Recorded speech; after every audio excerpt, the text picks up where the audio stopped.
Hey guys what's up, मैं हूं सौम्यजीत। स्वागत है जॉब नोटिफिकेशन पे। आज मैंने नेविक डीबी का एग्जाम देकर आया हूं और एग्जाम देने के बाद मेरा रिव्यू है और एग्जाम की क्वेश्चन पैटर्न कैसा आया था, क्या क्या क्वेश्चन आया था, सारी कुछ डिस्कशन करेंगे। डिस्कशन करने से पहले मैं आपको बता दूं कि जितने भी बच्चे आज एग्जाम देने आए थे उनमें से 50 से 60% बच्चे ने एग्जाम नहीं दे पाया। और जो 50 से 60% बच्चों ने एग्जाम नहीं दे पाया उसका जो मेन रीजन ये था, उनके पास डॉक्यूमेंट ठीक से नहीं था। तो डॉक्यूमेंट क्या क्या प्रॉब्लम है, अगर आप भी फंस सकते हो, तो पहले मैं डॉक्यूमेंट को क्लियर कर लेता हूँ, उसके बाद मैं क्वेश्चन पर आ जाऊँगा। देखो भाई, 60 से 60 क्वेश्चन कोई भी आपको नहीं बता पाएगा। जितने भी याद है मेरे, लगभग 15 से 20 क्वेश्चन याद है। और मैथ की सारे क्वेश्चन किसी पार्टनर से आया था लगभग बोल दूंगा, और डायरेक्ट क्वेश्चन भी 2-4 आपको बता दूंगा। तो बने रहिए, मैं आपको पहले दिखा देती हूँ डॉक्यूमेंट क्या क्या लेकर जाना है। तो पहले देख लो। देखो भाई, पहली चीज़ जो है वो है आपके जो कि एडमिट कार्ड की कलर प्रिंट की जेरॉक्स होनी चाहिए। तो एक चीज़ हो गया, कलर प्रिंट की जेरॉक्स होनी चाहिए। और दूसरा, इसमें जो भी फ़ोटो आपके एडमिट कार्ड में है राइट साइड में, उसी तरह की 2 फोटो चाहिए। देखो मेरा दोनों अलग है, लेकिन वो क्या हुआ था, इन्विजिलेटर थोड़ा मुझे मदद किया कि चलो वो एडजस्ट कर लिया। लेकिन बहुत सारे बच्चों को मतलब अलग अलग सेंटर में निकाल देते हैं इस चीज़ के लिए। तो आप इसी में फंसना नहीं है। तो इस जैसी फ़ोटो है उसी का 2 कॉपी आप ले जाओ, इधर एक ठो लगा लो और एक ठो उनको दे दीजिए। और जो और एक तो चीज़, उसका 2 आप कॉपी लेना है, एक तो एडमिट कार्ड और उसका जो लास्ट पे जो डिक्लेरेशन फॉर्म, वो दोनों चीज़ आपको लेकर जानी है।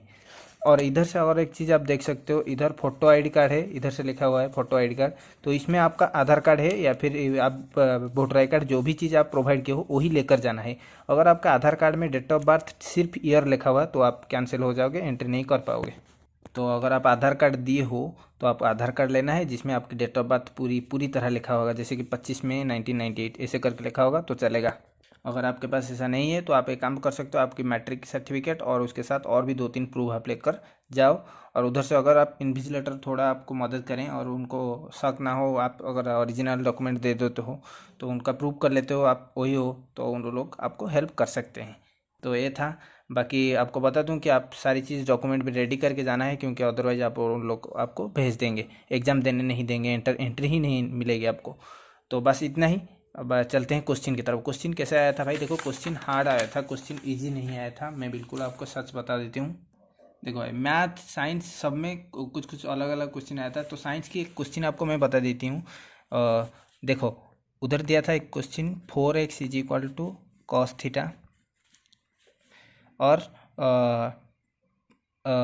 4/x is equal to cot theta, sorry this is cosec theta, ऐसे करके दिया था। तो पूछा था x² minus 1/x² is equal to क्या होगा। तो इस एक क्वेश्चन आया था, तो इसको आप कैसे सॉल्व करोगे? देखो भाई, 4x² minus 4x² minus 4/x की स्क्वायर, इसको हम क्या लिख सकते हैं? 4x की स्क्वायर यानी कोसेक की square. Cos is equal to, इधर से हम लिख सकते हैं कोसेक की, कोसेक थीटा की स्क्वायर माइनस कॉट थीटा की स्क्वायर, हो गया। तो आपको पता है cosec square theta minus cot square theta is equal to 1। और इधर से 16x² माइनस 16/x², तो दोनों में से 16 कॉमन ले आओ, x² minus 1/x² is equal to 1, that is equal to x² minus 1/x² is equal to 1/16। This is answer. Option में 1/16 भी था, तो जो भी लगाया हुआ उसका आंसर करेक्ट हो जाएगा। और एक तो क्वेश्चन था सक्सेसिव डिस्काउंट, तो दिया था क्या, कुछ अमाउंट दिया था लगभग, उसका मार्क प्राइस दे दिया था 630। तो बोला था कि 2 डिस्काउंट के बाद, पहले 30% डिस्काउंट, उसके बाद 10% डिस्काउंट। तो देखो, 100 को 30% डिस्काउंट कर लोगे तो 70 हो जाएगा, उस पे से और 10% डिस्काउंट कर लोगे तो और 7 कम हो जाएगा, तो इतना 13 हो जाएगा। वो दे दिया था कि 13 इजिकल टू, अगर 630 होगा तो पूछा था कि 100% तक कितना होगा, ऐसे करके एक तो क्वेश्चन आया था। और एक तो क्वेश्चन भाई ए आया था, 2 sine theta into cos theta, ये क्या क्या होगा हो यार, थीटा इजिकल 30 डिग्री। तो थीटा के मान 30 डिग्री पकाओगे तो 2 into sine 30 degree 1/2 into cos 30 degree √3/2। तो 2 कैंसिल हो जाएगा, आंसर आएगा √3/2। ट्रिगोनोमेट्री की 2 ठो क्वेश्चन आया था, 2 ठो मैंने आपको बता दिया। और एक तो भाई कंपाउंड इंटरेस्ट की क्वेश्चन, पूरा मैं तो पूरा क्वेश्चन याद नहीं, मतलब वैल्यू डायरेक्ट मैं आपको बता देती हूँ क्वेश्चन किस तरह आया था। क्वेश्चन आया था कि कुछ अमाउंट दिया था, उसका 2 भाग में मतलब कंपाउंड इंटरेस्ट होता है। पहली साल 8% अनुअल इंटरेस्ट में और दूसरी साल 10% में डिस्काउंट में वो क्या होता है, कंपाउंड इंटरेस्ट लगता है। तो पहली साल और दूसरी साल में लगभग 2, उसका कंपाउंड इंटरेस्ट कितना पूछा था, तो पहले साल 8% लगेगा उसमें अमाउंट में, तो आप निकाल दोगे, फिर उससे 10% तो निकाल के आंसर आप लिख सकते हो। ऐसे करके एक तो कंपाउंड इंटरेस्ट पर आया था, सिंपल इंटरेस्ट पर कोई भी क्वेश्चन नहीं आया था। और एक तो क्वेश्चन भाई आया था सिंप्लीफिकेशन से, ऐसे करके -15 से शुरू होकर ऐसे करके बड़ा था इक्वेशन आया था, जिसको आप आसानी से सॉल्व कर सकते हो, और उसको सॉल्व करके उसका आंसर आपको बताना चाहिए था। तो सिंप्लीफिकेशन से भी एक तो क्वेश्चन आ गया था। जो भी भाई लोग एग्जाम ऑलरेडी देकर आ चुके हो वो भी बता सकते हो कमेंट में कि यही क्वेश्चन आया था या फिर नहीं, ताकि और लोगों को विश्वास हो जाए, उन लोगों को ना लगे कि मैं फेंक रहा हूँ। भाई मैं खुद देकर आया हूँ एग्ज़ाम, आप इधर से देख सकते हो। आज मेरा एग्ज़ाम था और मैं आपको झूठ नहीं बोलूँगा, सच बोल रहा हूँ। चैनल को सब्सक्राइब करके रखो, मदद मिलेगा आपको। जो भी एग्ज़ाम आगे से आएगा मैं आपको ज़रूर है कुछ ना कुछ हेल्प करूँगा। तो भाई और एक तो क्वेश्चन आया था जैसे करके कि रेशियो, मतलब ठीक से याद नहीं आ रहा है, फिर भी बता देती हूँ कि 2 बच्चों की रेशियो 2:3 ऐसे करके पहले था। तो उनका जो अंतर था वो 5 साल, उन दो भाइयों का एज के अंतर 5 साल था। तो उनमें से यंगर ब्रदर का एज क्या था, यंगर यानी छोटा भाई। देखो भाई 2:3, इनमें से डिफरेंस क्या, 1 है। 1 अनुपात अगर 1 = 5 है, तो उनमें से छोटा क्या, 2 को 5 से गुना कर दोगे तो 10 साल, छोटा भाई को 10 साल और बड़ा को 15 साल हो गया, उनका डिफरेंस 5 साल हो गया ना। वही वाला एक ठो क्वेश्चन पूरा डिक्टो, ऐसे ही सेम क्वेश्चन, वही क्वेश्चन आया था। और भाई एक तो क्वेश्चन आया था, मैं आपको इधर से बता देती हूँ। इजी वाला क्वेश्चन थोड़ा था, उधर से दिया था कि कॉस्ट प्राइस, किसी का कुछ कॉस्ट प्राइस था और उसका जो सेलिंग प्राइस वो 30% ज़्यादा। और मैं उसको कैसे सॉल्व किया, मैंने ले लिया कि कॉस्ट प्राइस था 100 रुपया और उसका सेलिंग प्राइस 30% ज़्यादा है, तो 130 लिख लिया। तो वो क्या दिया था ना, कॉस्ट प्राइस और सेलिंग प्राइस की अंतर दिया था 50 रुपीज़ करके, ऐसे कुछ दिया था। तो वो दोनों का अंतर है 30 रेशियो को मैं 50 रुपीज़ धर लिया था, तो एक रेशियो मेरा हो गया 50/30। तो उन्होंने पूछा था कि उसका कॉस्ट प्राइस क्या होगा, तो कॉस्ट प्राइस कितना रेशियो, 100 × 100 लगा दिया, तो उसको कट लिया। ऐसे करके जो आंसर, ऐसा ही कुछ क्वेश्चन आया था एग्जैक्ट मेरा। हो सकता है इधर से 30% 20% मतलब गलत हो गया होगा, लेकिन पैटर्न डिक्टो वही क्वेश्चन पैटर्न मिलेगा भाई। अगर कोई आज एग्जाम देकर आए हो तो आप नीचे भी कमेंट कर सकते हो। और भाई मीडियन को लेके एक ठो क्वेश्चन आया था, ऐसे कुछ F0 F ऐसे करके इक्वेशन लिखा था, ठीक से याद नहीं आ रहा है। लेकिन और एक ठो मीन मीडियन मीड को लेकर क्वेश्चन आया था कि कुछ दे दिया था, मतलब सम ऑफ 30 का, सम ऑफ 8 स्टूडेंट की एज 30 था। तो ऐसे करके दिया था, sum of 8 student is 12, average of 8 student is 12। तो उसका और बाकी 7 की एज दे दिया था, 7 की एज लगभग 20, 10, 20 ऐसे करके 15 ऐसे करके उनका जो, और बाकी 7 का दे दिया था। तो 8th नंबर जो बच्चा था उसका कितना वेट है या फिर एज है वही पूछ रहा था। तो इसमें से आप क्या करोगे, सम ऑफ 8 पहले निकाल लोगे, इधर को इधर से मल्टीप्लाई कर लोगे, तो सम ऑफ 8 = 96 हो गया। तो बाकी जो 7 बच्चे हैं उनको सो ऐड कर दो, इधर से 96 से सब्सट्रैक्ट कर लो, आंसर आपको मिल जाएगा। ऐसे करके इजी वाला था, एक तो क्वेश्चन था। समझ में मतलब समझ में आया या फिर से बताऊं? अगर नहीं आया तो कमेंट कर लो, मैं फिर से बता दूंगा। तो हो गया भाई, ऑलरेडी मैं 15 से 16 क्वेश्चन आपको बता चुका हूँ मैथ की। भाई 20 में से 16 क्वेश्चन याद है, मतलब बहुत है। अगर आपको लगता है कि झूठ या फिर कुछ मतलब एक क्वेश्चन नहीं आया था तो आप मतलब पूछ सकते हो किसी को भी। बाकी साइंस की कुछ क्वेश्चन मेरा याद है, जिस करके मैं बता देती हूँ आपको। साइंस की पहले क्वेश्चन एक तो आया था नाइट्रोजन % एयर में, उसका जो आंसर 78%, लेकिन 78 नहीं था, 77 पॉइंट समथिंग ऑप्शन में था। तो मैं तो 75 लगा कर आ चुका हूँ। चलो मेरी तो गलत हो चुका हो, मतलब हो सकता है, क्या करें। फिर एक तो साइंस की क्वेश्चन आया था, क्या आया था इसमें, काइनेटिक एनर्जी आपको दे दिया था, काइनेटिक एनर्जी आपको मिला है, और मास आपको दे दिया था, तो वॉल्यूम आपको पूछा था। तो आपको पता है काइनेटिक एनर्जी की फॉर्मूला 12mv²। तो काइनेटिक एनर्जी जो भी कितना 900 जूल या फिर कुछ दिया था, इधर से 1/2, मास भी आपको 50 आकर कुछ के दिया था, तो v² इधर रहेगा।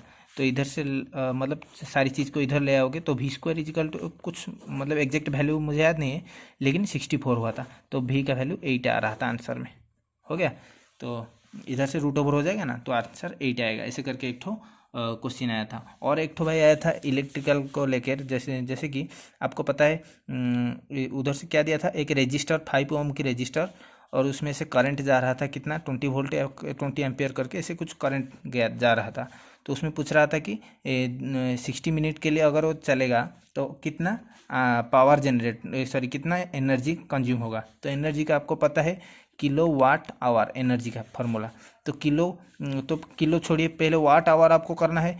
वाट वाट के लिए क्या करोगे, तो सारी चीज़ को पहले मल्टीप्लाई करना है। 5 ओम रजिस्टर, तो इधर क्या वाट आ रहा है, मैंने पावर, पावर का फार्मूला क्या है, वी आई।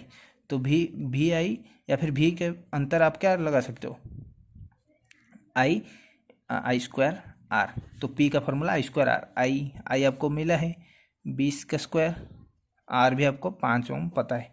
तो ऐसे करके आप पहले पावर को पाओ, फिर आवर जगह में 60 मिनट दिया है तो 1 को मल्टीप्लाई कर दो। तो उसका आंसर जो 2 किलो वाट आवर आ रहा था। तो इधर से 2000 वाट आवर आपका निकलेगा, लेकिन इसको 2 किलो वाट आवर आपको लेना है। तो हो गया 2000, मतलब आपका आएगा 2000 वाट आवर, लेकिन आपको ऑप्शन में 2000 किलो वाट आवर है, तो वो गलत हो जाएगा। आपको 2 kilowatt hour answer click करना है। कभी आप इसी चीज़ के पीछे मत पड़ो कि क्या क्वेश्चन आया था। जो क्वेश्चन आया था वो आपके एग्जाम में कभी भी नहीं आएगा, आपकी शिफ्ट में कभी वो क्वेश्चन रिपीट नहीं होगा। आप पैटर्न ही चेक करो, कैसे पैटर्न आ रहा है वही देखो बस। देखो भाई, मैं कह देता हूँ कि सारी देखो, बेसिकली आपको जो साइंस की क्वेश्चन आया था वो थोड़ा सा हार्ड लेवल आया था, क्योंकि 10th लेवल का तो ये तो है नहीं, थोड़ा सा उसमें हायर लेवल आया था। जैसे कि कैलकुलेटिव थोड़ा ज़्यादा था। देखो भाई, कैलकुलेटिव 45 मिनट में 60 क्वेश्चन में कैलकुलेटिव आएगा तो टॉप ही उसको बोला ही जाएगा, क्योंकि 45 क्वेश्चन और 60 मिनट, और एक तो टाइम बहुत कम मिल रहा है, उसमें से अगर कैलकुलेटिव चीज़ें आ जाएगा तो बहुत टाइम, वो तो उसको हार्ड ही हम बोलेंगे। तो भाई आप ऐसे ही कुछ क्वेश्चन करके आया था, और कुछ आया था मेरा मतलब ठीक से याद नहीं आ रहा है बाकी सारी क्वेश्चन। और एक तो भाई IAAF करके उसका फुल फॉर्म मुझे पूछा था। IAAF international association of athlete freedom करके, ऐसे क्या कुछ IAAF का फुल फॉर्म पूछा था। बाकी रहा जीके में भाई घुमा फिरा कर सारे क्वेश्चन ऐसे कुछ आया था, जैसे कि पहली इंडिया की प्रेसिडेंट जो कि पहले से भारत रत्न अवार्ड मतलब पा चुका है, उसमें से डॉक्टर राजेंद्र प्रसाद था, जो कि आंसर मुझे लगता है। तो मैंने राजेंद्र प्रसाद को लगाकर चलाया, डॉक्टर राजेंद्र प्रसाद। और एक तो क्वेश्चन आया था कैंसर पास को लेकर, और एक तो भी क्वेश्चन आया था। और एक तो अमेरिका की ब्लैक ओमेन करके ऐसा कुछ आया था, उसमें से ऑप्शन में नेल्सन मंडेला भी था। ऐसा करके कुछ क्वेश्चन आया था कि ब्लैक ओमेन अमेरिका, मुझे ठीक से याद नहीं आ रहा है, फिर भी आपको बता देती हूँ। अगर ऐसी कोई वर्ड आपको कहीं पर मतलब मिला है तो आप उस क्वेश्चन को भी पढ़ लो। तो वही क्वेश्चन भाई नहीं आएगा, लेकिन आप पास पैटर्न ही चेक कर लो। देखो भाई, मैं बता देती हूँ इंग्लिश की 2 ठो आया था सिनोनिम्स एंटोनिम्स, 2 ठो, और 2 ठो आया था एक्टिव पैसिव, और 2 ठो आया था डायरेक्ट इनडायरेक्ट। तो हो गया 6 क्वेश्चन। और उसमें से पैसेज आपका नहीं आया था, इंग्लिश में पैसेज नहीं आया था। बाकी स्पॉटिंग एरर, जो एरर दिखते हैं कहाँ एरर है, उसमें से 2 क्वेश्चन, ये 2 से 3 क्वेश्चन लगभग आया था। और करेक्ट स्पेलिंग करेक्ट कहाँ पर है वो, उसमें से एक तो क्वेश्चन आया था। बाकी रीजनिंग की मैं आपको बता दूं, सब चीज़ की बता दी ऑलरेडी। लगभग मैं आपको 30 से ज़्यादा क्वेश्चन ऑलरेडी बता चुका हूँ। तो रीजनिंग की मैं बता देती हूँ। देखो भाई, रीजनिंग की डायग्राम से 2 क्वेश्चन आया था, डायग्राम से।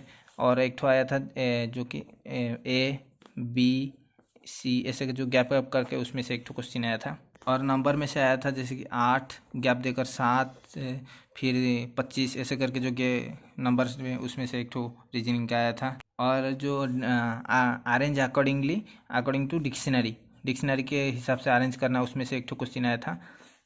और एक तो क्वेश्चन आया था कि उनमें से मतलब डिफरेंस क्या है, 144 120 ऐसे करके आया था। तो बस 144 जो कि कम्प्लीटली स्क्वायर रूट है, तो बाकी नहीं था, तो इसलिए इस 144 आंसर है। ऐसे करके कुछ है ऐसा। लगभग मैं आपको भाई 30 से ज़्यादा मतलब 40 क्वेश्चन लगभग मैं आपको बता दिया। मैथ में जो तो डायरेक्ट क्वेश्चन आया था वही बता दिया, रीजनिंग में भी डायरेक्ट 10 से 10 क्वेश्चन आपको बता दिया। बाकी इतना मेहनत मतलब याद करके मैंने आया था सिर्फ आप लोग के लिए। मैं एग्ज़ाम दे रहा था तभी भी सोच रहा था कि चलो याद इतना मन रखता हूँ, थोड़ी चीज़ें मैं गलत और मतलब भूल गया, फिर भी बहुत सारे क्वेश्चन कोशिश किया था याद रखने के लिए, फिर भी नहीं हो पाया। चलो जितना भी है आप लोगों के लिए मतलब मदद मिला होगा ज़रूर। थैंक यू वीडियो को अंत तक देखने के लिए। भाई इस वीडियो बनाने में मेहनत लगता है तो चैनल को सब्सक्राइब कर लो। Thank you.